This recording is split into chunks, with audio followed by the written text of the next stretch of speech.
நாம் ஃபில்லாகவே வச்சுக்கிட்டு இருந்தால் எதுவுமே வராது. எதுவுமே அப்படிங்கிறத நான் இறைவனை தான் சொல்கிறேன். அதனால் கொஞ்சம் எம்டியாக வச்சுக்கோங்க, ரொம்ப யோசிக்கக்கூடாது.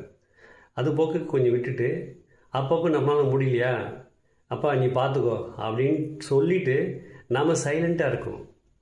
நமக்காக நாம் தான் வேலை செய்வோம் நம்ம ஃபிக்ஸ் பண்ணிக்கிட்டு இருக்குங்களே, அது கிடையாது. நமக்காக இறைவனும் வேலை செய்வான். எப்போ செய்வான்னா, நாம் எதுவும் செய்யாமல் எப்போ உட்காடுறோமோ அப்போ அவன் வந்து ஹெல்ப் பண்ணுறதுக்கு வருவான்.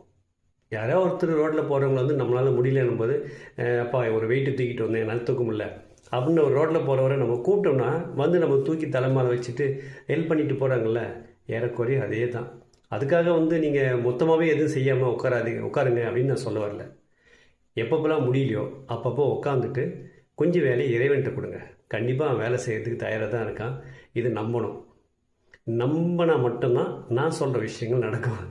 நம்பலைன்னா இது எதுவுமே பாசிபிலிட்டி கிடையாது. நமக்காக வேலை செய்கிறதுக்கு ஒரு இறைவன் ஒருத்தர் இருக்கான் அப்படிங்கிறத நாம் நம்பினா நிச்சயமாக ஒரு இக்கட்டான சூழ்நிலைகள், ஒரு நம்மளால் சமாளிக்க முடியாத சூழ்நிலைகள், நம்மளால் ஒன்றுமே முடியலை அப்படிங்கிற காலகட்டம், இந்த இடத்துலலாம் நம்ம அவங்கள சுற்றி இருக்கிற நண்பர்களோ உறவினர்களோ அவங்களெல்லாம் ஹெல்ப் பண்ண முடியாது.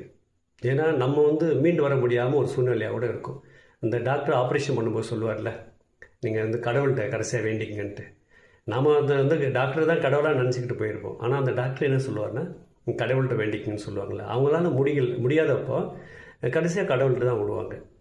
ஸோ நமக்கும் அப்படி தான். நம்மளால் முடியாதப்ப கொஞ்சம் ஸ்பேஸு கொடுத்துட்டு முழுமையாக அவரை நினச்சிக்கிட்டு இடம் கொடுத்திங்கன்னா அவர் உள்ளே வருவார். நம்ம கதவு திறந்து வைக்கணும்.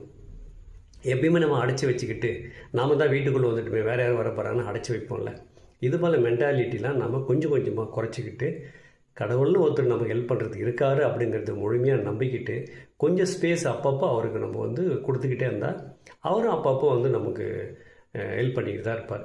அதுக்காக அவர் தானே படைத்தார் அப்படின்னு மொத்த வேலையும் தூக்கி அவர்கிட்ட கொடுத்துட்டு நாம் சோம்பேறியாக உட்கார முடியாது. நாம் வந்து ஆக்டிவாக இருக்கிறதுக்கு தான் நம்ம கை கால் எல்லாத்தையும் கொடுத்து நல்ல மூளை கொடுத்து நல்ல உருவத்தை கொடுத்து அடைச்சிருக்காங்க. முடியாதப்போ ஹெல்ப் பண்ணுறதுக்கு ஒரு ஆள் இருக்காருன்னா இறைவன். இது நம்புறவங்களுக்கு நிச்சயமாக பலன் இருக்குது.